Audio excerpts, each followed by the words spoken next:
네, 여러분, 안전 사회를 위해서 우리가 해야 할 일이 무엇이 있을까요? 2021 재난 참사 피해자 그리고 권리 온라인 포럼 어느덧 마지막 세션이 되겠습니다. 끝까지 함께 해주신 여러분께 감사의 말씀을 드립니다. 여러분 덕분에 더욱더 의미 있는 포럼이 이어지고 있습니다. 앞서 세션 1과 2를 함께 하셨습니다. 앞에서 언급한 발제들 그리고 국내외 사례들을 다시 살펴보고 또 종합적으로 검토해보는 시간, 바로 이번 시간 라운드 테이블인데요. 특별히 재난참사 피해자들이 직접 이번 세션에 참여해 주셨습니다. 지금 무대 위에서 준비를 하고 계시는데요. 먼저 라운드 테이블에서는 4.16 재단 운영위원장이신 박래군 운영위원장님께서 좌장으로 수고를 해주시겠습니다.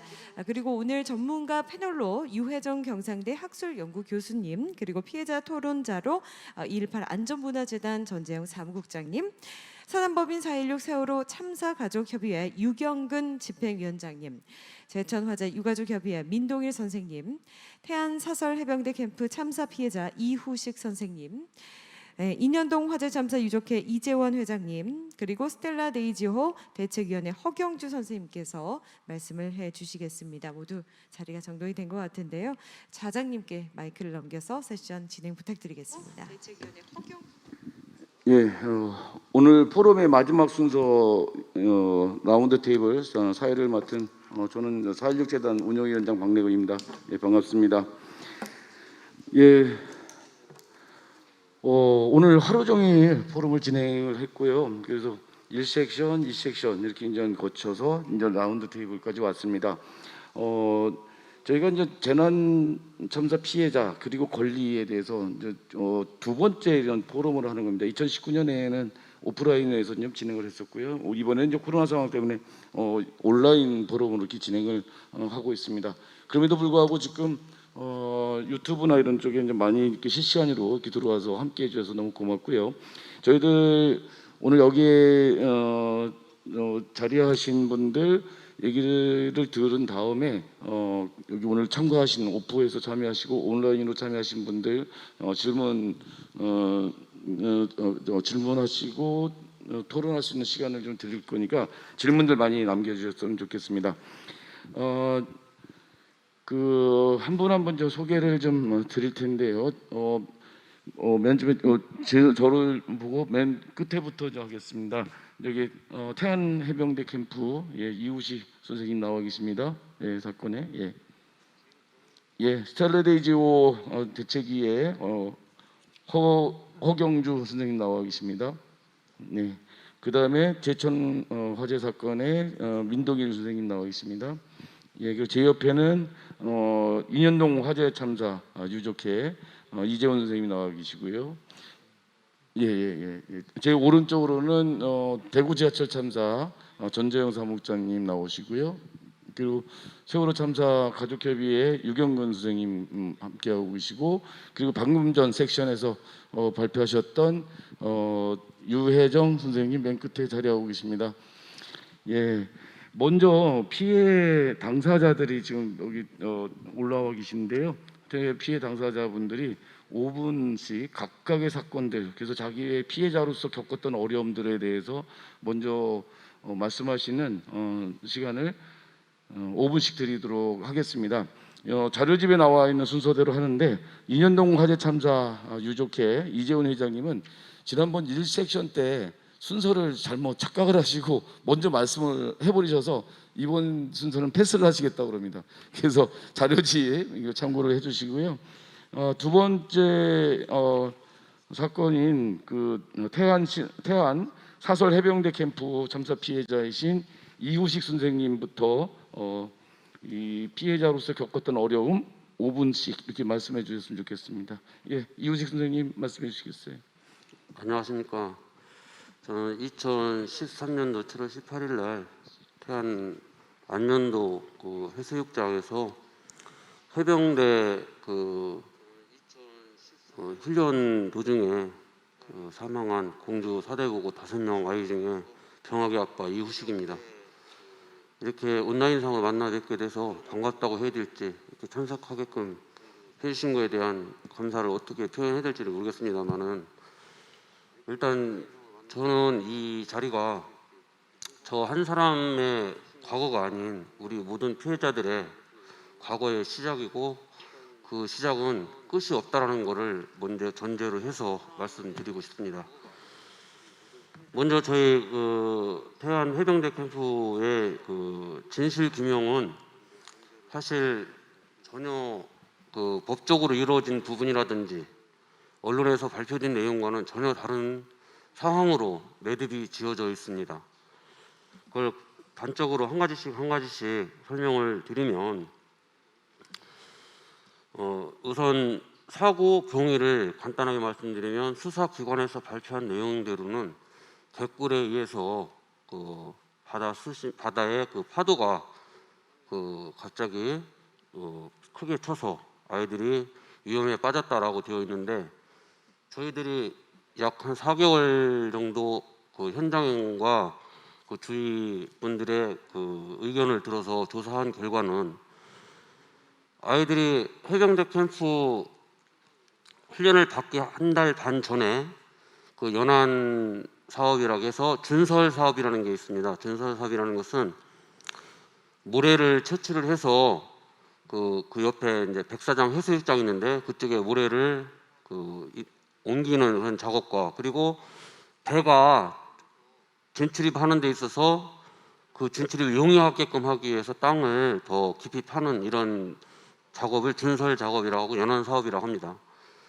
이 사업을 한 달 반 전에 이 사업을 함으로써 덤프트럭 약 1000여 대 가량 그 바다의 표면을 포크레인으로 파서 땅 흙을 모래를 이동을 시켰던 겁니다. 결과적으로 그 많은 양의 모래와 흙을 옮기다 보니까 그곳은 굉장히 수심도 깊어졌고 특히 아이들이 훈련을 하기 직전인 한 보름 전인 겁니다. 아마 그때 비가 엄청나게 많이 오고 또 그 훈련하는 날 사고 전날도 똑같이 비가 많이 왔습니다. 결과적으로 비가 많이 왔다는 것은 바다는 민물과 썬물이 있어서 하루에 2번씩 물이 빠지고 들어옵니다. 물이 빠지고 들어오는 과정에서 결과적으로는 높은 곳에서 낮은 곳으로 또 포크레인이 땅을 헤집어 놨기 때문에 이 흙은 물살에 의해서 상당히 급속하게 그 표면층을 유지하지 못하고 물에 의해서 쓸려 나갑니다. 결과적으로 이러한 관계로 해서 표층과 지하층이 70cm 이상 단차를 보이는 것을 사진으로 저희가 직접 확보를 했고 이 사진을 가지고 저희가 제2심 때 저희 담당 검사님한테 이것을 보여드렸고 이 사건은 이 일로 해서 다시 재조사를 반드시 해야 되고 이 일이 준설 사업과 이런 연안 사업을 진행한 태안군청이라든지 또 거기가 또 어떻게 보면은 뭐라고 그래야 되나요? 해수욕장하고 배가 드나드는 이런 병행된 상황이다 보니까 거기에 직접 해경이 관리 감독을 하게 되어 있는 지역이에요. 결과적으로 이렇다 보니까 태안 해경도 이 사건에서 결코 빠질 수 없는 그런 말하자면 시설관이죠. 이러한 부분이 배제가 돼 있다 보니까 이 사건을 다시 원점으로 돌려서 재수사를 하게 되면 이 일로 인해서 태안 모든 관공서가 실질적인 현 상황을 유지할 수 없는 말 그대로 폭탄을 맞아야 되는 이런 상황이 된 거예요. 그러다 보니까 서산지청에서는 이 사건을 빨리 신속하게 덮는 쪽에 포인트를 두었고 그로 인해서 사고의 실질적인 원인 규명은 불가능했던 겁니다. 이러한 부분이 무엇으로 또 이어지느냐? 저희 유가족들의 권리를 침해하는 쪽으로 이어지게 되어 있던 겁니다. 결과적으로 진실 규명과 유가족의 권리는 이코르인 거예요. 이 부분에 대한 진실 규명이 이 나라가 앞으로 어느 쪽으로 어떻게 흘러가느냐에 대한 열쇠일 수도 있습니다. 다시 말씀을 드리면 제가 세월호 참사를 겪으면서 같이 행동하고 그분들과 대화를 하고 또 국회의원 또 관계된 공무원들 이분들하고도 많은 대화를 하고 이 상황에서의 과연 우리 사회가 마땅히 해야 될 것이 어디서부터 어디까지인 것까지 토의하고 논의를 했었습니다. 그것도 국회에서 수십 차례, 수백 차례를 했어요. 논의는 정말 잘 됩니다. 당장 내일 법안이 나올 것 같아요. 하지만 그 내일 나올 것 같은 그 법안은 내일이 오늘이 되면 사라져버립니다. 유가족은 또다시 반복된 그 길을 가야만 하는 거죠. 저 영화 제목은 생각나지 않습니다만은 죽으면 다시 아침에 8시인가 되는 그런 영화를 본 적이 있는데 그거를 보면서 제가 느낀 것이 유족들의 삶이 바로 저 사람의 삶이 아닐까. 과연 유족들의 권리와 유족들이 원하는 것이 무엇인지에 대한 긍정적인 토론이라든지 긍정적으로 받아들여야 된다는 이런 여론이 과연 국민에게 그대로 전달이 되어 있느냐 되느냐 이 부분이 과연 지금은 이 사회가 안전한 사회로 갈 것인지에 대한 해법일 수도 있다고 저는 생각을 합니다. 특히나 저희 참사가 발생하고서 저희들이 서산지청에서 피켓팅을 한 적이 있습니다. 거기 피켓에는 태안 참사 듣고 가면 대형 참사 일어난다라고 쓰였습니다. 그때 저희들이 그 글귀를 쓸 때 저희 유족들이 6명이 모여가지고 5시간 이상 무엇을 쓸 건지에 대한 논의를 했었는데요. 태안 참사 덮고 가는 것과 대형 참사 일어나는 것에 대해서 저희 유족들이 단번에 이거다라고 했던 이유 중에 하나가 뭐냐면 저희 사고가 발생한 날 저희 유족들은 대부분이 우리 아이들이 잘못해서 죽었다, 잘못해서 실종됐다 라는 내용으로 시작을 저희는 했습니다. 그래서 저는 차를 타고 안면도로 가는 시간이 1시간 반 정도 걸리는데 제가 처음으로 집사람한테 꺼낸 말이 내가 선생님 앞에 가서 물 꽂고 사죄하고 장단지를 걷어올리고 매를 맞아야 되겠다라고 했어요. 이유는 내 자식이 잘못해서 이렇게 사회적으로 물의를 일으키고 또 사대부구라는 사대부구의 명성을 내 자식이 깎아내렸기 때문에 그 죄는 아비로서 당연히 져야 된다고 생각했던 것이죠. 그런 제가 태안에 도착한 지 3시간도 안 돼서 마음을 바꿔먹게 됐습니다. 이유는 해변에 가보니 불만 켜져 있고 헬기만 왔다 갔다 하고 정말 구조에 대한 노력이라는 것은 제 눈으로 볼 수가 없었어요. 과연 아이들이 실종됐다는데 개미 새끼 한 마리도 없었습니다. 거기에.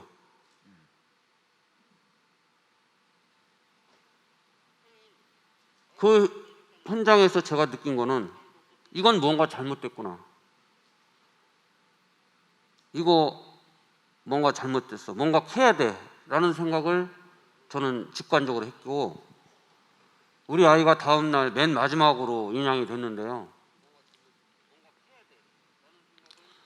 제가 우리 아이하고 119 차에 오른 뒤에 정말 제 숨이 끊어질 것 같더라고요. 너무 가슴 맺히게 울어서. 예, 선생님 좀 시간들 이렇게 아니, 이제 그거 이제 거의 다 끝났습니다. 예, 근데 제가 거기서 제 자식한테 손을 잡고 약속한 것이 있어요. 앞으로는 절대로 울지 않겠다. 눈물을 보이지 않겠다. 네 희생이 결코 헛되지 않게 아기로서 최선을 다해서 노력하겠다라고 했고, 그 노력과 신념은 현 사회와 현 국가와 또 현 우리 살아가는 이 체계가 저 자신을 막고 또 더 이상 가지 못하는 장벽이 되더라고요. 이것이 피해자의 권리가 무엇인지에 대한 아마 답변이 아닐까 생각합니다. 시간이 너무 짧아서 정말 죄송한데 좀 더 얘기를 했으면 좋겠는데 시간이 주어지면 좀 더 얘기하겠습니다. 예, 감사합니다. 죄송합니다.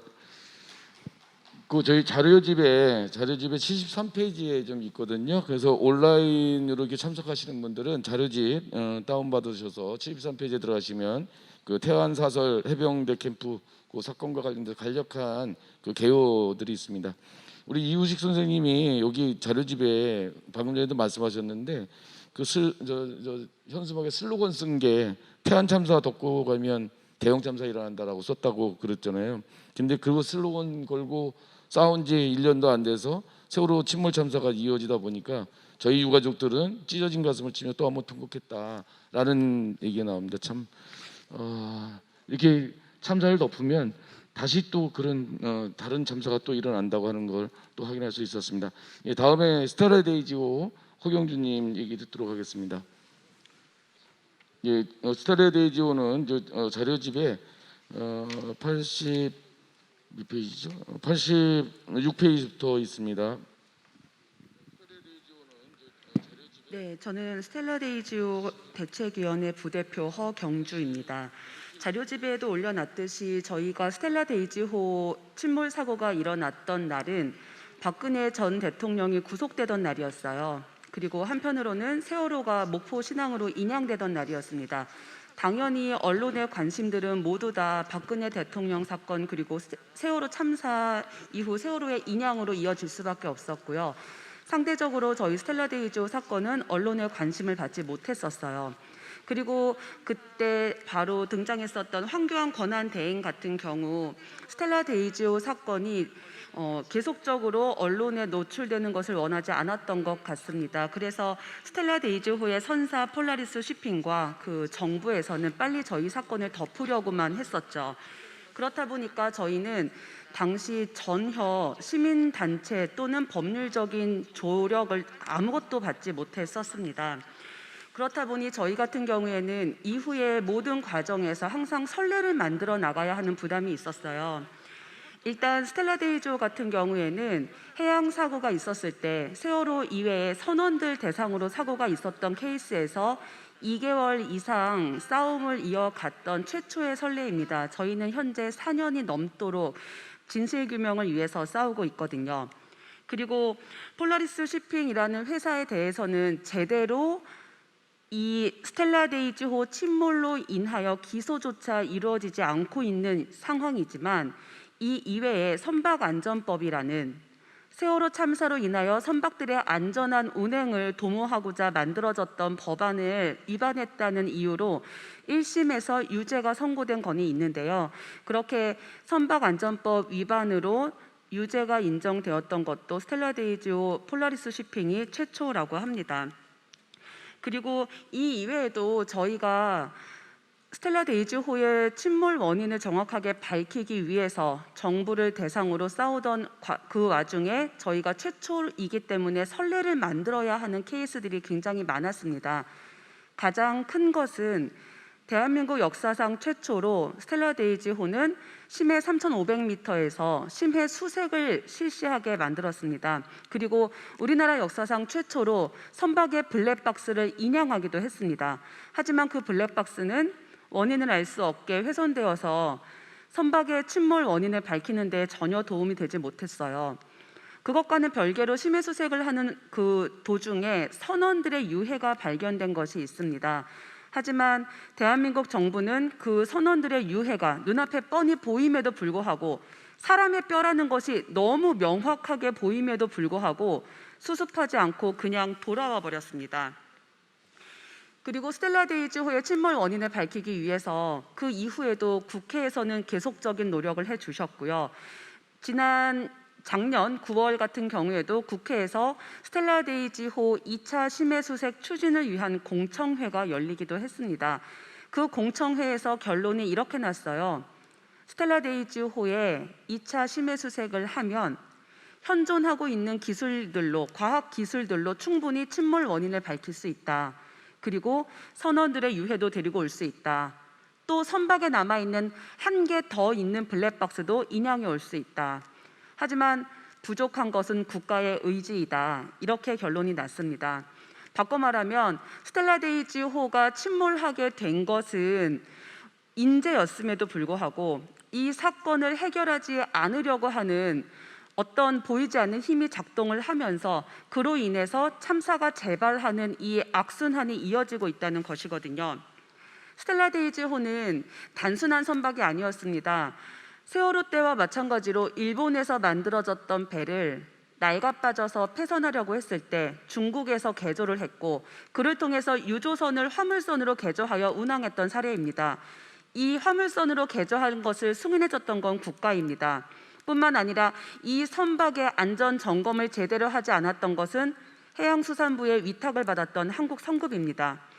이 모든 것들이 스텔라 데이지호와 똑같은 선박들이 현재에도 수십 척이 운항하고 있는 지금의 현실에서 이 스텔라 데이지호의 침몰 원인을 명확하게 밝혀내어야 또 다른 해양 참사를 재발 방지를 할 수 있는 그 이유가 됨에도 불구하고 아직까지 저희 사건에 대해서 정부에서는 의지가 약하기만 합니다.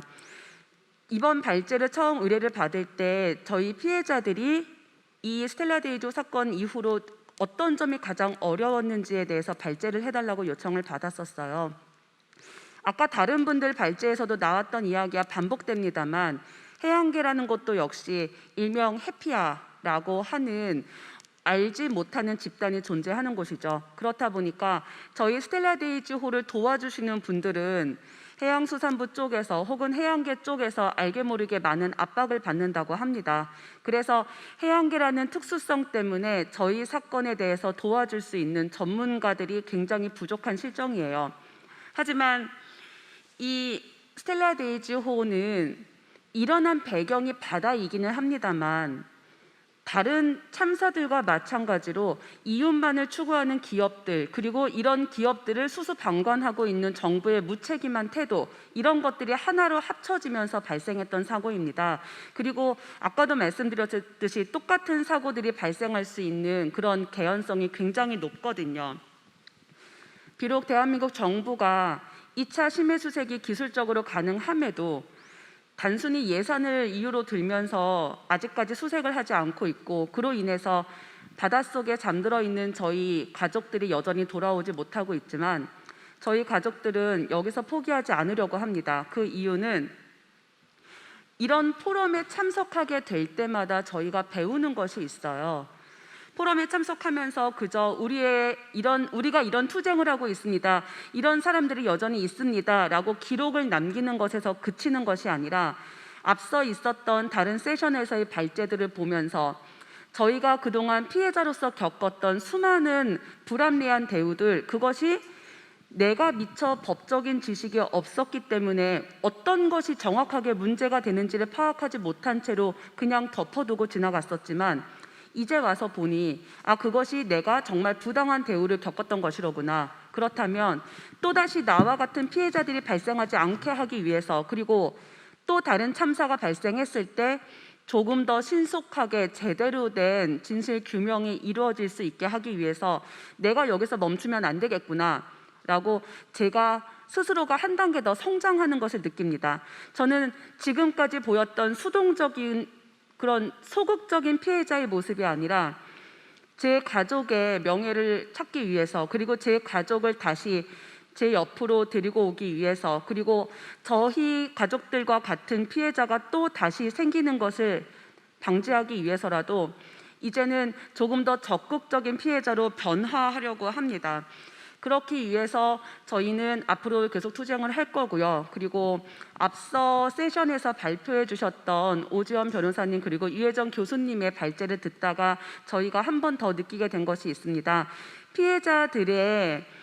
이런 피해자들의 권리를 보장하는 것에는 결국에는 법적인 제도가 먼저 신설이 되어야 하고, 그를 위해서 생명안전기본법이 반드시 제정되어야 한다는 것을 한 번 더 느끼게 되었습니다. 그리고 생명안전기본법에는 구상권 조항이 들어가야 합니다. 이 구상권 조항은 제대로 책임을 지지 않고 있는 수많은 가해자들이 단순히 징벌적으로 혹은 법 재판에서 몇 천만 원 되지도 않는 벌금을 내는 것으로 그들이 할 일을 다 했다라고 면죄부를 줄 것이 아니라, 그들에게 구상권 청구를 정확하게 함으로써 그 가해자들이 본인들이 진 일에 대해서 책임을 지고, 그리고 일벌백계가 되어 또 다른 똑같은 참사가 일어나지 않도록 방지하는 데에도 큰 도움이 될 것이라고 생각을 합니다. 자, 이 정도에서 저의 발언 마무리하도록 하겠습니다. 고맙습니다. 예. 하실 얘기가 참 많잖아요. 그 사건들도 복잡하고 사람들도 잘 모르고, 또 이런 참사 피해자들로 봐서는 지금 세상에 알려진 거하고 너무 다르거든요. 그래서 할 얘기가 굉장히 많으시고 이제 하는데 시간을 충분히 못 드려서 죄송합니다. 예, 다음에는 제천 화재 참사 유가족 협의회 민동인 선생님 말씀을 듣도록 하겠습니다. 예, 자료집 79페이지부터 내용이 있습니다. 예, 그 제천 화재 참사 유가족 협의회 민동일입니다.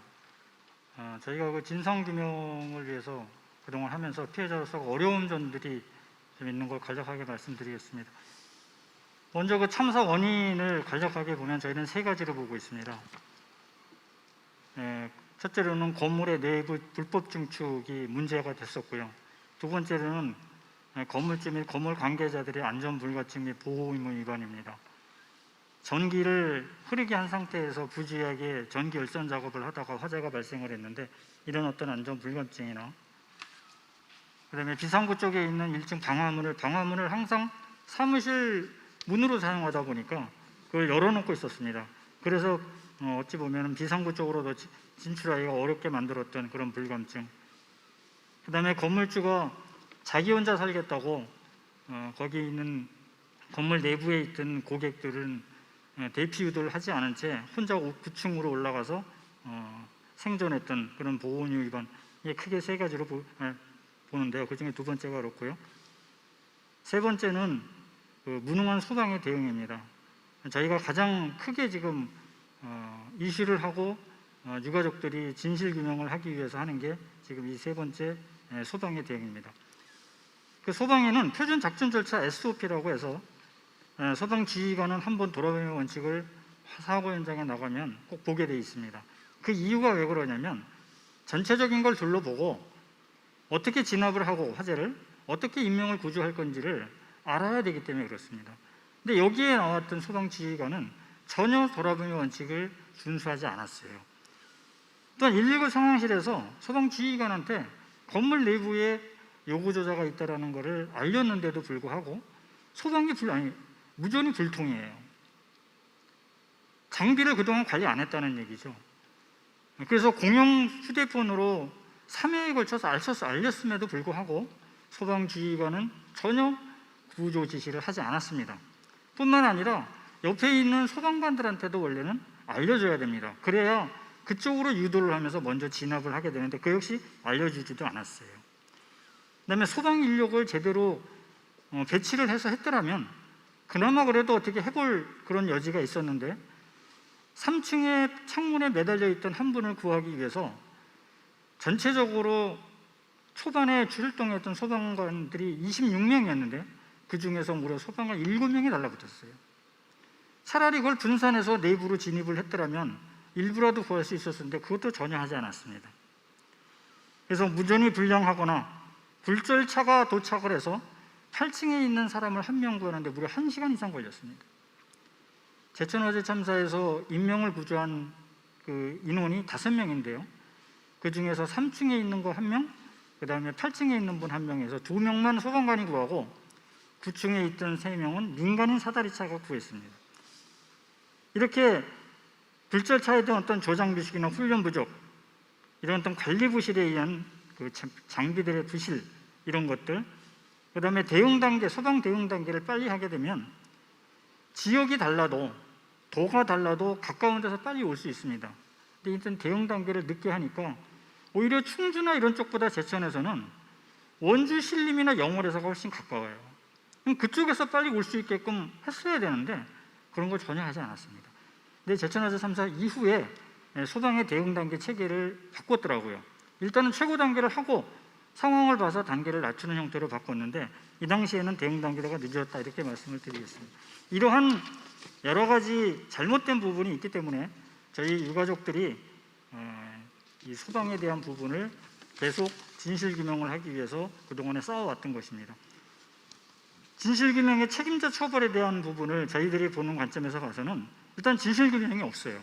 진실규명 의지가 없습니다.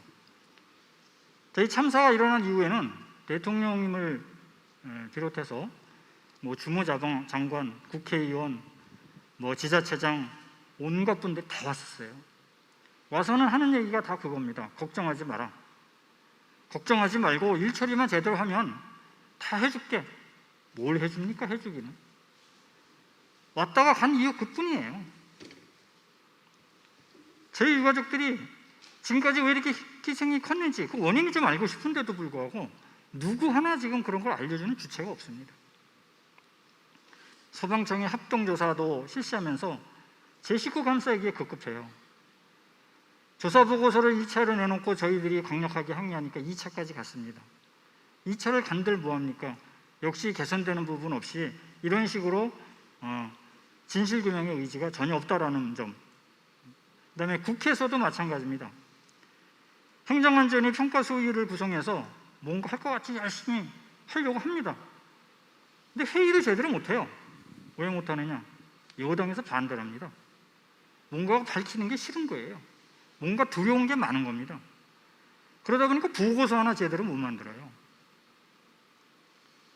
그래서 한번 하는 신용만 하다가 이렇게 끝나는 참 억처구니 없는 그런 국회입니다. 이게. 그래서 누구 하나 저희 애들한테 제대로 진실을 밝혀주는 것이 없었어요. 다만 지금까지 사실은 대한변협의 생명안전 존중안전 특위에 계신 변호사님 몇 분만이 참사 이후 지금까지 저희들을 도와주고 계십니다. 진실을 규명하기 위해서. 그 다음에 두 번째는 책임자 처벌을 전혀 안 합니다. 사실 건물주민하고 민간인 몇 명은 형사처벌을 받았어요. 근데 저희들이 주장하는 소방의 대응에 잘못된 부분, 이 부분에 대해서는 검찰에서 치위하에 경찰에서 한 5개월간 수사했습니다.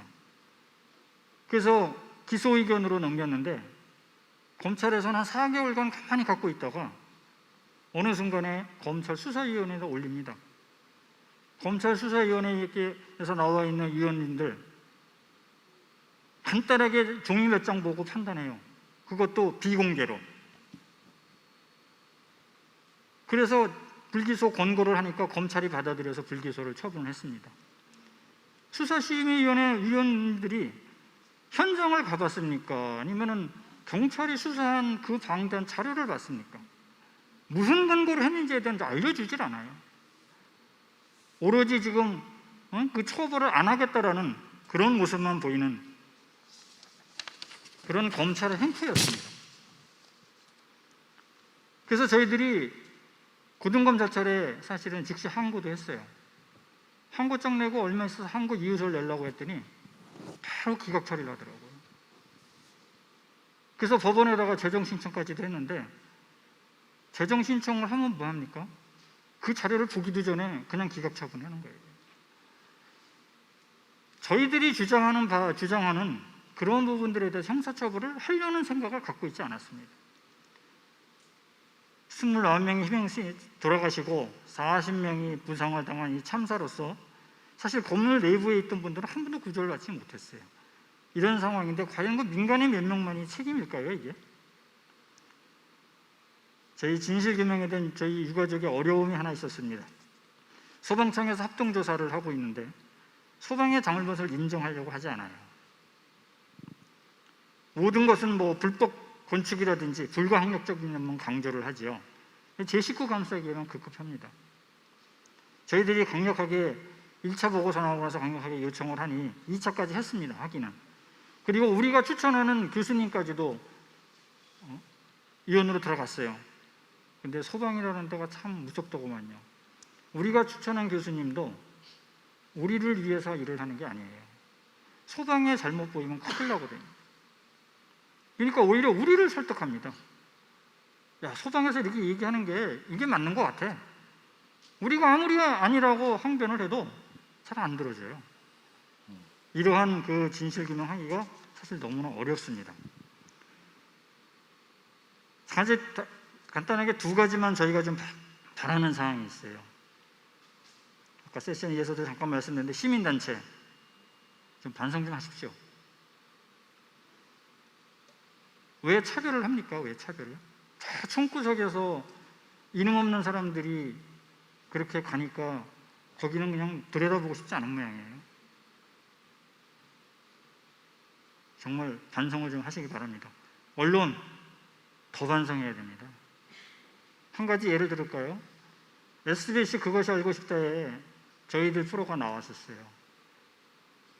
사실은 그 프로를 만든 PD를 만나고 싶은데 만나주질 않습니다. 너무나도 편파적으로 했기 때문에. 그 중에 한 가지 예를 들죠. 현직 소방관이 익명으로 인터뷰를 했습니다. 이러이러한 잘못이 있다는 거 무려 5시간 인터뷰였어요. 근데 방송에는 단 1초도 안 나왔습니다. 왜? 소방에 불리하니까. 이런 현실입니다. 이런 현실. 정말 반성해야 됩니다. 전문가들 나와서 얘기하는 거 한번 들어보십시오. 뭐 다 아는 것 같아. 실제 가서 한번 보지도 않았으면서. 그게 전문가입니까? 그냥 누구 편드는 거지요. 근데 일반 시청자들은 그걸 믿어요. 믿을 수밖에 없죠. 저도 그러니까요. 그러니까 진짜 방송에 나오는 분들은 조심해야 된다는 얘기입니다. 우리의 얘기를 믿겠습니까? 방송에 나오는 전문가들의 얘기를 믿겠습니까? 일반 국민은요, 피해자 말을 잘 안 믿습니다. 방송에 나오는 전문가들 얘기를 믿어요. 이런 부분들은 정말 개선돼야 될 상황이라고 생각합니다. 이제 저희 유가족들 얘기를 좀 들어줬으면 좋겠어요. 뭐냐면 저희 제천화재 참사에서 건물로 진입 방법은 3가지가 있었습니다. 첫 번째는 주출입구를 위해서 들어가는 거예요. 근데 주출입구 쪽에 화재가 셌습니다. 들어갈 방법이 없어요. 들어가려면 불을 끄고 들어가야 됩니다. 저희들하고 면담을 했던 소방서장이 하는 얘기가 거기에 불을 끄고 올라가려고 했다는 거예요. 그래서 구조하려고 했다는 거예요. 참 답답하지요. 그 불을 끄고 올라갔을 때 사람이 살아있겠습니까? 예, 다른 선생님. 방법을 찾았어야죠. 제가 시간을 조금 더 쓰겠습니다. 좀 양해 좀 부탁드리겠습니다. 두 번째는 저희들이 주장하고 있는 비상구를 통해서 가는 길입니다. 구조대장 하는 얘기가 들어가려고 했더니 뜨거워서 못 들어가겠다는 거예요. 여러분들 계단을 보면은 가연물성이 있습니까? 가연성 물질 하나도 없어요.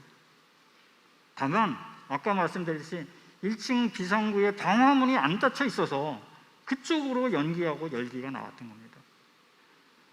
아, 그럼 바보예요? 그 문을 닫으면 되지. 그런 거 생각도 못 하는 거예요. 그리고 나중에 사후적으로 보니 또 국가에서도 감정을 했어요. 몸을 낮춰서 충분히 들어갈 수 있었다. 진입할 수 있었다. 근데 본인은 뜨거워서 못 들어갔다고 얘기를 하는, 항변을 하는 거예요. 세 번째는 유리창을 2층이니까 2층 유리창을 깨고도 얼마든지 할 수 있었습니다. 유리창을 깨게 되면 어떤 효과가 있냐면 그 안에 차여있던 노면을 다 뺄 수가 있어요. 그리고 그쪽으로 사람들을 인도하면 그쪽으로 옵니다. 일부라도. 그러면 몇 분이라도 사실은 구할 수 있었어요. 그런 걸 안 합니다. 안 했어요. 이런 얘기를 우리가 하면 들어주질 않습니다. 소방지휘관들이 인명구조를 못한 거에 대해서 지금까지도 항변하는 게 뭐냐면 그 당시에 건물 옆에 LPG 탱크통이 있었어요. 그게 폭발하면 큰일 나니까 거기만 사수해야 되겠다는 겁니다. 당연히 해야죠. 탱크통이 폭발하면 안 되니까. 하지만 거기를 사수하고 난 이후에는 예, 폭발 선생님. 위험성이 없었어요. 예, 저 토론을 좀 해야 되니까 빨리 좀 줄여주셨으면 좋겠습니다. 예, 죄송합니다. 알겠습니다. 예, 예. 이렇게 폭발 위험성이 없음에도 불구하고 가스안전공사에서도 위험성이 없다고 얘기를 했음에도 불구하고 이런 걸로 핑계를 대고 있습니다. 예, 뭐 시간을 너무 많이 제가 써서 마지막으로 말씀을 드리겠습니다. LPG 탱크 폭발성이라든지 2층 유리창을 깼을 때 백드래프트의 위험성이 있어서 못했다라고 하는 그런 항변들에 대해서 저희들이 국내에 있는 소방 전문가들한테 자문을 구하기 위해서 여러 군데 접촉을 했습니다. 답변이 다 똑같아요. 못하겠다. 이유가 뭡니까? 아니, 소방청하고 관계 때문에 못하겠답니다. 왜냐하면 자기들이 우리한테 유리한 쪽으로 어떤 자료를 써주면 자기 제자들 취직도 안 되고 나도 밥벌이 먹고 살기 힘들다는 거예요.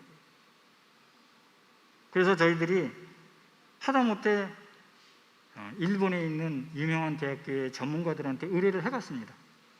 그랬더니 가스안전공사에서 얘기한 것처럼 LPG 탱크 폭발 위험성도 낮고 2층에는 백드래프트의 가능성은 아주 없었다라는 감정성까지 받았어요. 이런데도 불구하고 지금도 그렇게 주장을 하고 있어요. 마무리하겠습니다. 우리 유가족들이 주장하는 것이 더 진실에 가까운 주장임에도 어떠한 것도 우리들의 얘기를 들어주려고 하지 않습니다. 왜일까요? 진실을 밝히기 싫어서일까요? 이상입니다. 예. 시간이 너무 짧아서 좀 안타깝습니다. 자료집 이제 참고해 주시고요. 4년째 지금 진상규명을 위해서 싸우고 계신 제천 화재 참사 사건에 대해서 들었습니다. 예, 다음은 저 인영동 화재 참사 사건에 대해서 듣는 순서인데요. 아까 말씀하신 것처럼 아까 섹션 1에서 말씀하셔서 이번 기회에는 이제 패스하시겠다고 그래서 넘어가도록 하겠습니다. 다음은 다만 그 자료집 79페이지, 70페이지에 있는 그 인영동 화재 참사에 대해서 좀 한번 좀 읽어봐 주시기 바랍니다. 예, 다음은 대구 지하철 참사에 대해서 218 안전문화재단의 전재영 사무국장님께서 말씀해 주시겠습니다. 자료집 88페이지에 88페이지인가요? 83페이지부터 있습니다. 예. 예, 대구 지하철 참사가 2003년도에 일어났습니다. 지금부터 18년 전이죠. 근데 이제 지금까지 이렇게 그 사고들이 쭉 일어났는 것들을 이렇게 들어보시면은 그때나 지금이나 똑같은 사고 수습 방식을 채택하고 있다. 사고의 그 주체자들이, 그러니까 수습의 주체자들이 그렇게 진행을 하고 있다.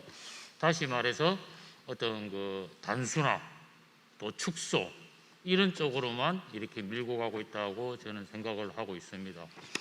사실 그 세월호 사건이 일어났을 때 그때 그 대구시의 그 담당 공무원이 저희들한테 이렇게 좀 친한 공무원들이 있습니다.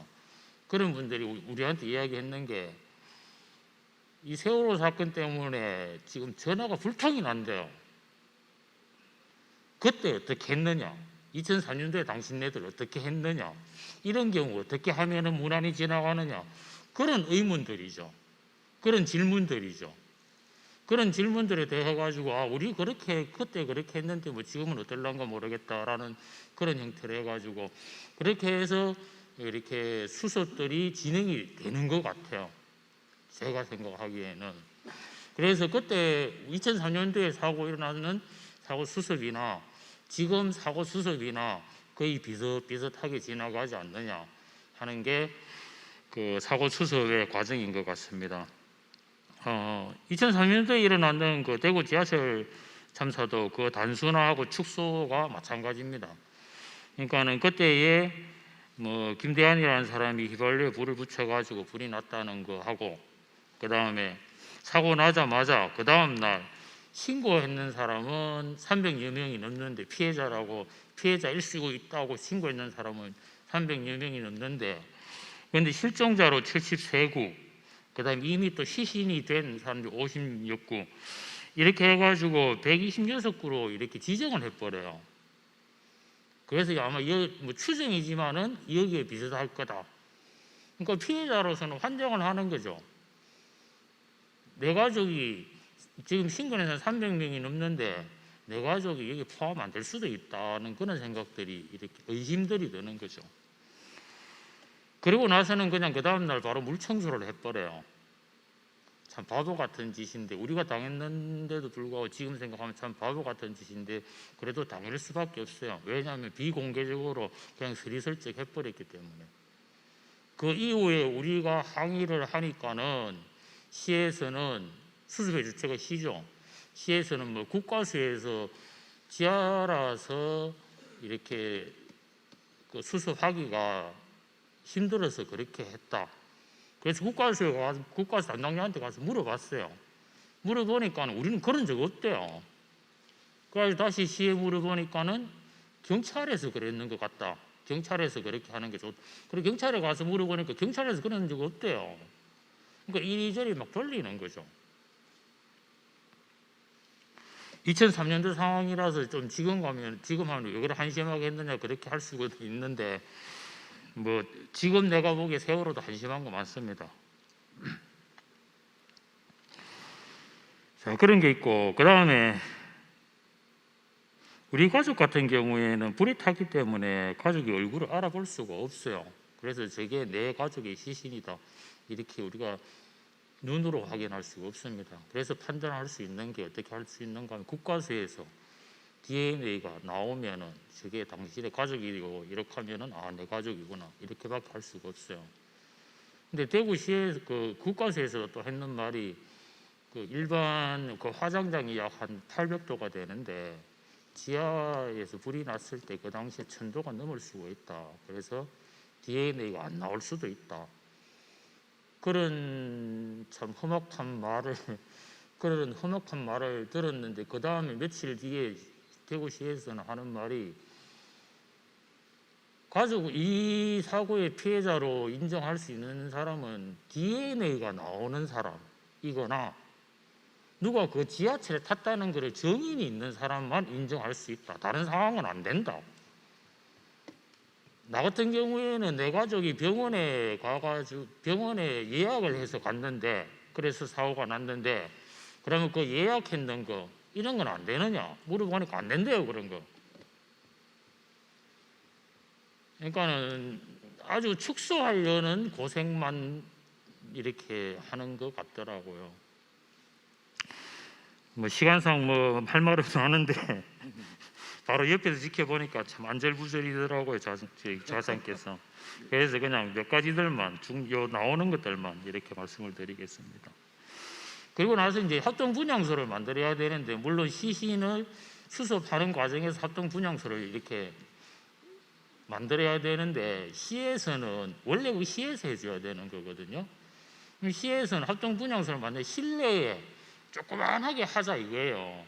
그러니까 다시 말해서 사진 하나 놓고 그 다음에 주먹만한 꽃 한 개 놓고 또 그 다음에 다른 사람 사진 하나 놓고 꽃 한 개 놓고 이렇게 만들자 이거예요. 내 가족이 죽은 것도 억울해 죽겠는데 왜 분향소를 이 정도로밖에 못 만드느냐. 우리는 항의를 했죠. 항의를 해도 안 받아들여져요. 그래서 우리 가족들이 이건 아니다 해가지고 50만 원씩 내가지고 주차장에 시민회관 주차장에 분향소를 만들었어요.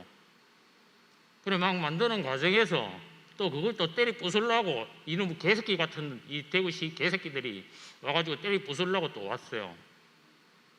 근데 참 엄마 부대가 우리는 엄마 부대라 그랬는데 엄마 부대들이 참 용감하더라고요.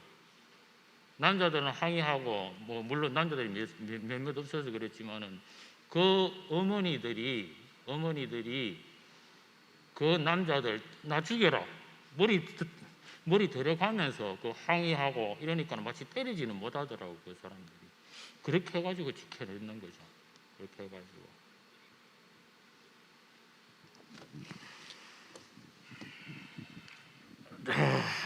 네. 조금만 더 말씀드리겠습니다. 그래서 지금 현재 2021년도 18년이 지났는데 아직도 우리는 그 사고 나고 나서부터 지금까지 그 추모 사업이라는 걸 하고 있습니다. 그래서 추모탑, 그러니까 치매 테마파크를 기념공원, 그 안에 있는 탑을 추모탑, 또 추모묘역 이런 것들이 다 이미 조성은 돼 있는데 이게 아직 공식화되지를 못했어요. 왜 그런가 하면은 시에서 처음에 조성할 때 그 지역 주민들은 반대하니까는 지역 주민들한테는 여기에 추모시설이 안 들어온다. 그 다음에 피해자들한테, 우리 유가족들한테는 이게 바로 여기에 추모시설이 다 완성된다. 하지만은 주민들이 워낙 반대하니까는 공식적으로는 나중에 그 사람들 설득하고 나서 하자. 우리는 또 그걸 또 바보같이 또 받아들였죠. 근데 아직까지 안 되고 있습니다. 추모탑은 없어요. 우리는 18년이 지났는데도 불구하고. 그래서 매년 그 추모식 때 그 사람들하고 우리하고 싸우죠. 오히려 그 싸움을 일으키게 하는 그 대구시는 뒤에서 방관만 하고 있고. 그래서 이걸 언제까지 과연 우리가 이걸 싸워야 되느냐 하는 것들이 아직까지 참 문제가 심각합니다. 근데 이러한 것들이 어떤 사고에 대한 그 기준점이 없어서 그런 것 같아요. 기준점이 없어서 뭐 오늘 발제하신 분들 여러분들이 뭐 기준이 어떻다 저렇다 이렇게 하는데, 근데 기준이 지금 뭐 만들어지고 있는 과정이지만은 법이 아직 제대로 안 되고 있는 것 같습니다. 중대재해처벌법도 그래요. 거기에 왜 공무원이 빠져요? 공무원이 실제로 주체인데 왜 그 사람들이 빠지느냐 이거죠. 자기네들은 잘못해도 벌을 안 받겠다 이거죠. 자기네들은 아마 철저한 노력을 했을 겁니다. 그런데 그 사람들이 잘해야 돼요. 사실은 수습의 주체잖아요. 그 사람들이 잘해야지 다음에 사고도 안 날 수도 있는 거고, 또 그 담당자는 내가 이렇게 하면은 다음에 사고 날 수 있다. 그래서 그 뭐 법을 고치든지 아니면은 뭐 법을 제대로 집행을 하든지 이렇게 한단 말이에요. 근데 그걸 안 하고 있는 거죠. 그래서 우리가 말하는 거는 저겁니다. 뭐 저뿐만 아니라 우리 피해자들이 말하는 거는 지금까지 외치고 있는 거는 수습을 제대로 할 수 있는데 왜 안 하느냐 이겁니다. 과거에 안 했으면 지금이라도 좀 제대로 했으면 좋겠는데 왜 수습을 안 하느냐, 그걸 가지고 지금까지 이렇게 떠들고 있다고 생각을 합니다. 감사합니다. 예, 18년이 지났음에도 불구하고 공식적인 추모 행사 내지는 추모 시설 이런 것도 제대로 만들지 못하고 있던 안타까운 얘기를 좀 들었습니다. 예, 시간이 없어서 죄송합니다. 다음으로 세월호 참사 가족협의회 유경근 집행위원장님 말씀 듣도록 하겠습니다. 예, 저는 준비한 자료집에 있는 글을 읽는 것으로 발언을 대신하겠습니다. 피해자의 권리 실현이 우리 모두를 살립니다. 유가족은 내 자녀와 가족에게 무슨 일이 있었는지, 왜 희생당해야만 했는지, 그 희생의 책임이 누구에게 있는지를 알아야 할 권리가 있습니다. 생존자와 그 가족 역시 왜 평생 트라우마를 안고 살아가야 할 일을 겪을 수밖에 없었는지 알아야 할 권리가 있습니다. 즉 사건의 진실과 책임을 알아야 할 권리, 특히 내 자녀와 가족이 겪은 모든 순간들을 알아야 할 권리가 피해자의 첫 번째 권리입니다. 피해자의 첫 번째 권리를 위해서는 한치의 부족함도 없이 모든 진실을 밝혀야 합니다. 문제는 밝혀진 진실을 피해자가 인정하고 받아들일 수 있어야 한다는 점입니다. 그러기 위해 전제되어야 하는 것이 피해자가 신뢰할 수 있는 진상규명 과정입니다. 피해자가 진상규명 과정을 신뢰함으로써 그 결과를 받아들이기 위해서는 피해자가 진상규명의 과정에 참여해야 합니다. 이것이 두 번째 피해자의 권리입니다. 진상규명의 과제는 피해자의 질문에 의거해야 하며 모든 조사와 수사의 내용을 확인할 수 있어야 하고 조사보고서 작성, 대책 마련, 그리고 기소에 참여해야 합니다. 피해자가 진상규명 과정에 참여하는 권리는 독립적인 상설 국가조사기구와 같은 제도로 보장해야 합니다. 피해자가 진상규명을 요구하면 조사 기구는 피해자 및 피해자가 지정하는 이가 과반수 이상 참여하는 조사위원회를 구성해 조사를 시작해야 합니다. 조사 결과 법적 책임을 물어야 하는 경우에는 기소하거나 기소를 요구할 수 있어야 합니다. 또한 철저한 진상규명 결과에 근거한 근본적이고 지속적인 재발 방지 대책을 수립하고 정부, 국회, 기업, 이 사회가 실행하게 해야 하며 이후 대책을 성실하게 적용하고 실행하고 있는지를 지속적으로 감독, 감시, 시정 조치 또는 고발 기소를 할 수 있어야 합니다. 먼저 떠나간 자녀, 가족의 희생이 헛된 희생이 되는 것을 절대로 용납할 수 없는 유가족이 직접 감독, 감시한다면 매우 대단한 효과가 있을 것이라고 확신합니다. 이상은 저희 가족협의회가 지난 7년 동안 한국 사회에 일관되게 요구해온 진상규명 투쟁의 방향입니다. 그러나 이 중 어느 것 하나 제대로 받아들여진 것은 없습니다. 국민의 생명과 안전을 지켜야 하는 정부는 승객들을 구조하기 위한 어떠한 시도도 하지 않았고 그 과정에 국가의 위기관리 시스템은 작동하지 않았습니다. 그리고 정부는 이러한 근본적인 문제를 처음부터 은폐했습니다.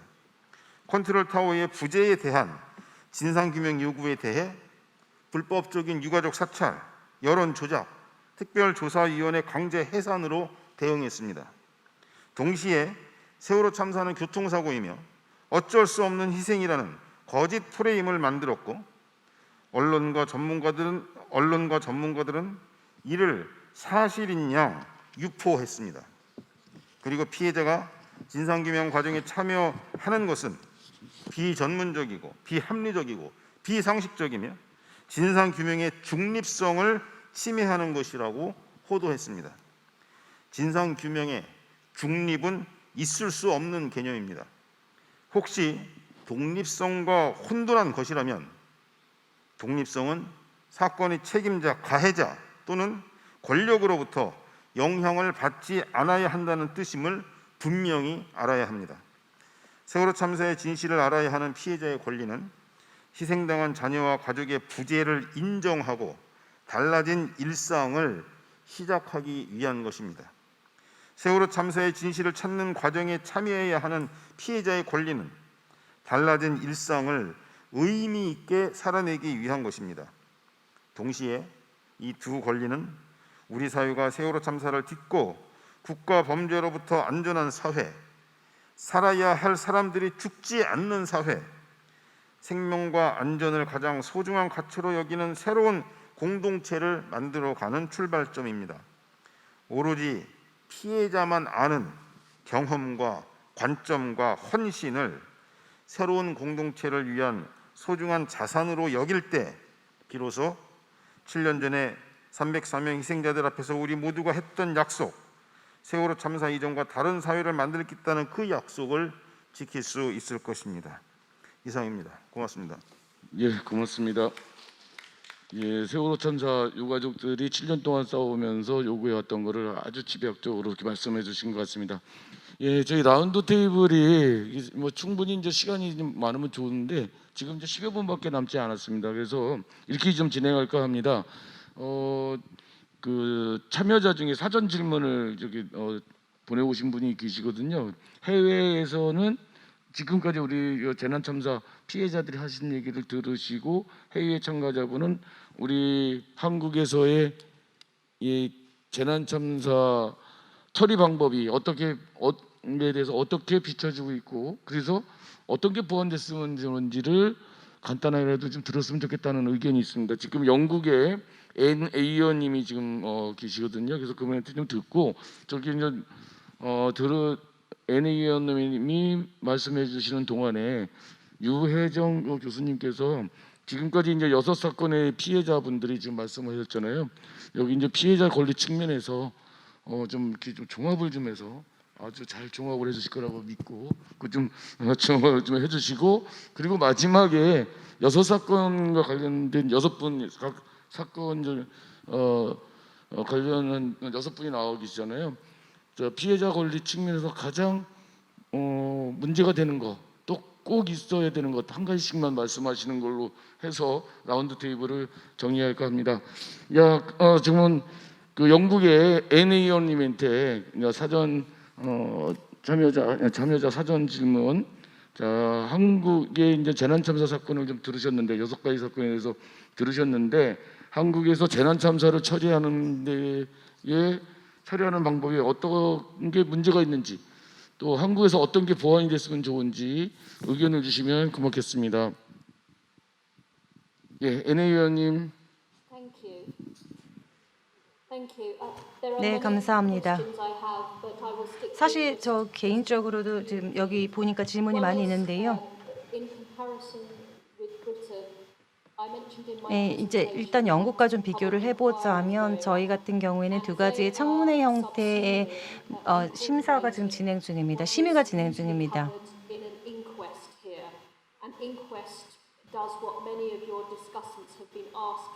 지금 여기 계신 많은 패널 분들께서도 말씀을 하셨는데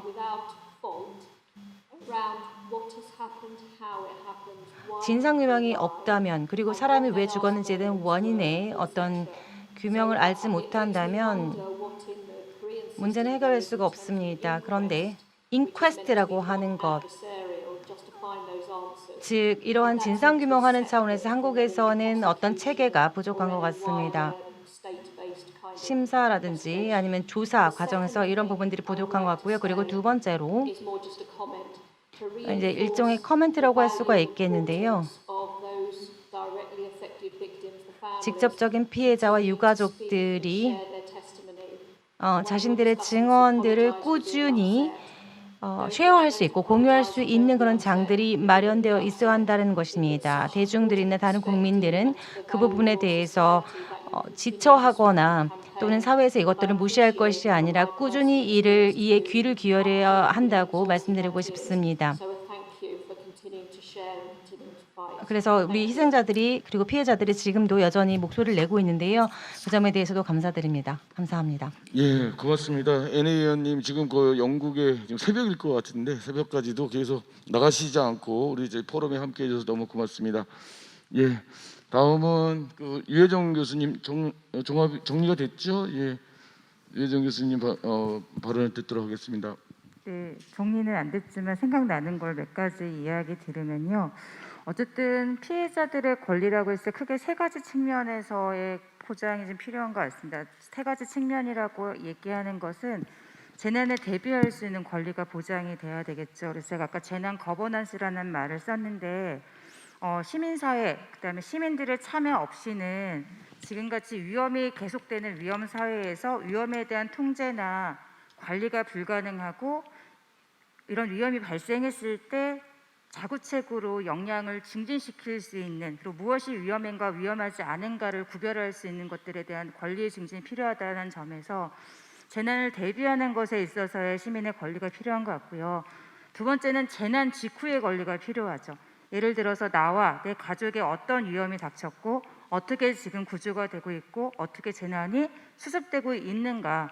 만약에 가족을 상실해서 다시는 보지 못하는 희생의 상태에 이르렀다면 시신과 의료품은 어떻게 수습할 것이고 장애는 어떻게 치료해줘야 되는 것인가에 대한 권리가 보장돼야 되고 이때 가장 중요한 것은 피해자들이 의견을 말하고 모이고 함께 행동할 수 있는 권리를 보장해야 되는 것이 핵심이라고 할 수 있을 것입니다.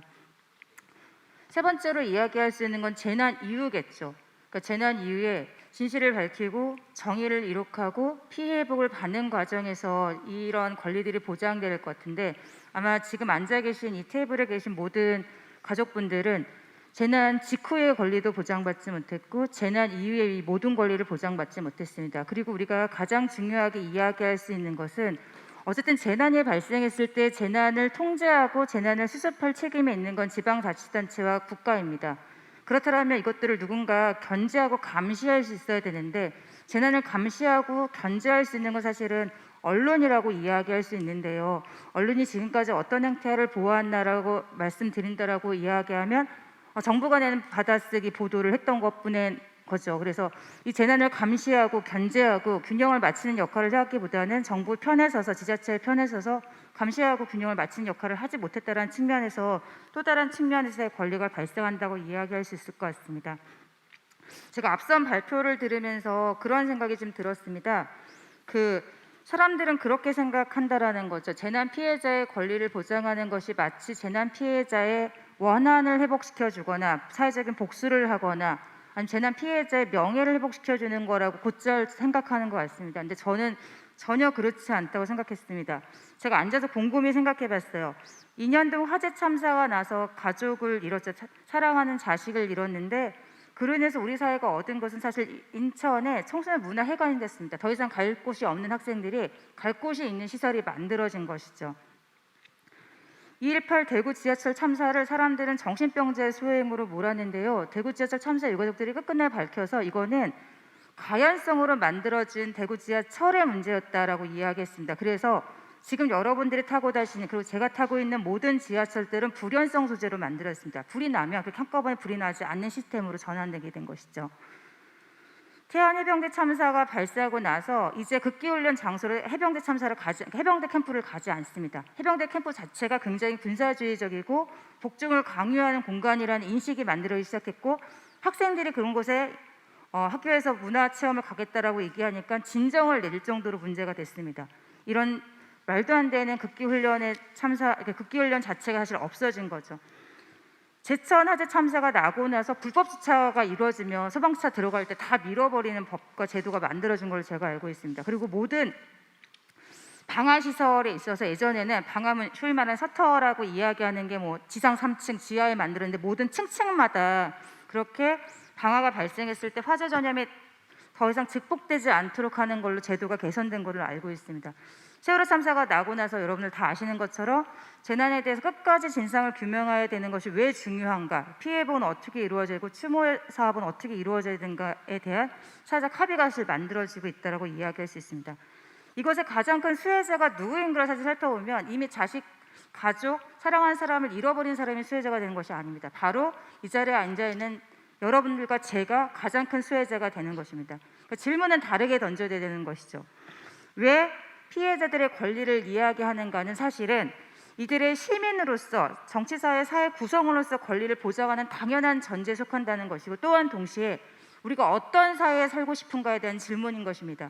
안전하고 정의롭고 신뢰할 만한 공동체에 살아오고 싶은 것인가 아니면 1년에 10명 이상씩 죽는 재난이 매주마다 한 건씩 발생하는 사회에서 나의 목숨을 불운에 맡기고 부정의에 맡기는 것이 정당하다고 믿는 사회에 살고 싶은 것인가에 대한 질문이어야 된다고 생각합니다. 그래서 피해자의 권리를 보장하는 것은 단순히 피해자의 권리를 보장하는 것이 아니라 내가 우리 사랑하는 사람들이 어떤 사회를 원하고 그 사회가 믿을 만하고 신뢰할 만하고 정의롭다고 믿을 만한 사회로서의 구축인가 구축이 아닌가라는 질문으로 전환될 때 이들의 권리와 우리의 권리가 동시에 함께 보장되면서 보다 나은 공동체를 살아갈 수 있는 힘이 만들어질 거라고 생각이 듭니다. 네, 이상입니다. 예, 너무 훌륭하게 정리 잘하셨습니다. 훌륭한 정리를 해주신 이회장 선생님 고맙습니다. 예, 마지막으로 아까 말씀드렸던 것처럼 각 사건 하실 얘기 굉장히 많잖아요. 근데 오늘 주제가 피해자의 권리, 재난참사 피해자 그리고 권리라고 하는 주제로 이제 우리가 1섹션, 2섹션 이게 진행한 거거든요. 그래서 그런 관점에서 내 사건과 관련해서 내가 겪고 있는 이 사건과 관련해서 꼭 한 가지 필요한 거, 가장 중요한 거 이거다라고 하는 거를 말씀하시면서 쭉 사건들을 말씀하시면서 저희 라운드 테이블 정리하려고 합니다. 끝에 계신 태안 해병대 캠프 이우식 선생님. 네. 네, 저기 겪은 것은 워낙 큰데 이거 5분에 다 말을 하라고 하니까 참 힘들더라고요. 그렇죠. 아쉬운데 저는 이 한마디를 꼭 하고 싶습니다. 책임져야 할 사람이 책임지는 사회를 만들자. 저는 그렇게 생각합니다. 예, 책임져야 할 사람이 책임지도록 만들자. 예, 고맙습니다. 예, 허경준 선생님. 예. 모든 피해자들이 말하고 있는 이 피해자 권리를 침해받았다고 하는 양상들이 너무나도 똑같다는 것을 오늘 다른 피해자분들의 증언을 들으면서 느낄 수가 있었습니다. 이쯤 되면 이것은 피해자 본인의 문제가 아니라 보편적인 문제라고 생각이 돼요. 그렇다면 도대체 얼마나 더 많은 피해자가 나와야 이 피해자들의 권리를 보장할 수 있는 법과 제도가 생기는 걸까요? 저는 가장 필요한 것 물론 많이 있지만 그중에서 또 시급하게 필요한 것이 이 피해자들의 권리를 보장할 수 있는 법과 제도가 생기는 것이라고 생각을 합니다. 예, 고맙습니다. 예, 제천화재 사건의 민동기 선생님. 네. 네, 저는 그 진상 규명을 할 때 뭐 상설 기구가 됐든 어디가 됐든 피해자들이 꼭 참여를 해야 된다고 생각합니다. 저희를 조금 예를 들면 아까 제가 소방 합동조사단 얘기를 했는데 1차 때는 저희가 참석 안 하고 2차 때는 저희가 일부 참석을 했어요. 그렇게 할 때 저희들이 전문가는 아니지만 피해자 입장에서 들여다볼 수 있는 부분을 저희들은 충분히 얘기를 할 수 있습니다. 그것이 받아들여지는 부분도 있고요. 그런 걸로 봐서는 피해자가 배제된 상태에서 진상규명이 과연 이루어질까요? 하는 의문이 생깁니다. 저희들이 피해자 입장에서 참여를 해가지고 모든 걸 다 주관할 수는 없어서 참여를 해서 의견도 내고 또 전문가들이 얘기하는 것을 받아서 우리가 나름대로 또 생각하고 뭔가를 따져볼 수 있는 그런 여지는 충분히 있다고 보거든요. 그래서 이 진상규명을 하는 데 있어서는 이 피해자 측이 꼭 참여를 하는 그런 어떤 조직에 좀 들어갔으면 하는 게 그 바람입니다. 예, 고맙습니다. 예, 인현동 화재 사건의 이재원 선생님. 예. 간단히 한 말씀 드리겠습니다. 예, 여기 서민들이나 지금 제일적인 피해자들인데 피해자들이 한 목소리가 될 때 그 힘은 상당히 커질 겁니다. 지금 인현동이나 세월호 기타 다른 사건의 피해자들이 과연 이렇게 한 목소리를 낼 수 있는 자리가 과연 얼마나 있는지 사실 그게 궁금합니다. 앞으로 가족들과 유대를 강화해가지고 한 목소리가 나올 수 있도록 그래야 이 자리가 힘이 붙을 겁니다. 그래야 뭐 언론이라든가 어디에 가서 얘기를 했을 때 우리의 목소리가 전달될 것입니다. 감사합니다. 예, 고맙습니다. 예, 대구지구 지하철 전재훈 선생님. 피해자 단체가 수습에 주체로 들어가는 것도 참 찬성을 하고 이렇게 되는데 그거보다 더 중요한 거는 그렇게 수습의 결과가 나왔을 때 그게 반드시 지켜져야 된다는 거죠. 뭐 이런 변명 저런 변명 돼가지고 그거를 지키지 않고 그냥 넘어간다면은 아무런 소용이 없지 않나 이런 생각입니다. 반드시 지켜져야 된다고 생각을 합니다. 감사합니다. 예, 고맙습니다. 예, 유경근 선생님. 예, 우리 속담에 목마른 사람이 우물 판다는 말이 있습니다. 목마른 사람이 우물 판다는 이 말이 더 이상 당연시 되지 않았으면 좋겠습니다. 누가 목이 마를지를 미리 살피고 적절한 때에 적절한 곳에 미리 우물을 파야 하는 것이 정부의 의무이고 책임입니다. 국회의 책임이고 이 사회의 의무입니다. 이것을 꼭 말씀을 드리고 싶고요. 그리고 피해자들의 이야기를 듣지 않습니다. 심지어는 세월호 참사와 같은 경우에도 저희들의 이야기를 아직도 듣지 않습니다. 대통령만 안 듣는 게 아니라 국회의원만 안 듣는 게 아니라 언론도 안 듣고 전문가라고 하는 사람들은 더더욱 안 듣습니다. 그러다 보니까 피해자의 말을 듣지 않는 사람들이 결국엔 하는 이야기는 모두 똑같습니다. 그래서 원하는 게 뭔데? 그래서 뭘 원한다는 겁니까? 라는 질문을 늘 받습니다. 다른 말 필요 없고 원하는 것만 적어서 내. 보고 들어줄 수 있는 건 들어주고 아닌 건 어쩔 수 없는 거잖아. 이렇게라도 물어봐 주는 사람들이 우리 말고 또 누가 있어? 옛날엔 이런 질문도 너희들한테 안 해줬잖아. 이게 2021년 대한민국을 사는 우리 세월호 참사 유가족들이 겪고 있는 일입니다. 피해자들의 이야기를 먼저 들으시기 바라고 그런 자리를 조금 전에 영국에서 말씀하신 것처럼 두려워하지 마시고 귀찮아하지 마시기를 꼭 부탁을 드리겠습니다. 고맙습니다. 예, 고맙습니다. 유혜정 선생님도 마지막 하나씩. 예, 고맙습니다. 여기 6개의 사건 이렇게 보면 어떤 거는 어떤 사건은 10년도 넘었고 20년도 넘었고 어떤 사건은 몇 년, 4년, 5년, 또 7년, 8년 이게 된 사건들인데 그래서 일어난 시점도 다르고 상황도 다르고 내용도 굉장히 다 다릅니다. 근데 공통점이 있어요. 공통점이 이제 다 여러분들 아시겠지만 지금 세상에서 알려진 것과는 다르게 상당히 진실은 다르다. 그리고 그 진실은 또 많이 가려져 있다. 진상규명 하나도 제대로 된 게 없다. 지금 여기 나온 사건이 다 그렇다는 거죠. 우리나라의 재난 참사가 정말 제대로 진상규명 된 게 있을까요? 책임자 처벌이 된 게 있을까요? 이런 부분에서 공통점이 있는 것 같고요. 또 그런데 그러다가 이제 우리가 피해자의 권리를 얘기를 하면서 보니까 더 답답한 것 같아요. 그 간극과 피해자의 권리라고 하는 이런 부분들이 사실 굉장히 간극이 너무 많잖아요. 실질적으로.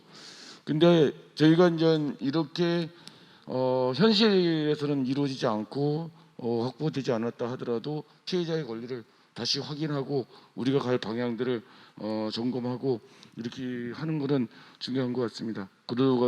그렇게 해야 또 한 발 한 발 더 나아가지 않을까 생각을 합니다. 저희 4.16 재단에서 피해자 권리 매뉴얼 만들어낸 이유도 그렇고 피해자들 각 재난 참사 피해자들 이렇게 연결을 하려고 하는 이유들도 그런 것 같습니다. 아까 유혜정 교수께서 얘기한 것처럼 그 재난 참사 피해자들의 투쟁으로 우리는 어렵게 또 더디게 안전사회를 위해서 한 걸음 한 걸음 나아가는 것 같습니다.